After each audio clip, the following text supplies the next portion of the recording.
Wow, you finally settled down. Hi, Mia. Settled what down? My couch? It's already on the floor.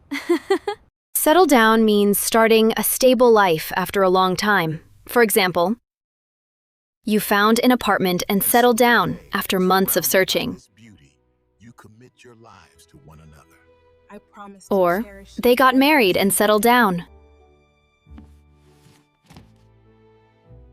It also means to calm down and become quiet after being noisy, excited, or upset. For example, everyone, please settle down. The class is about to start. Or, the children finally settled down and went to sleep. Great. So I'm officially settled down. Kind of. Actually, you've been living here for 5 minutes, Leo. 5 very stable minutes.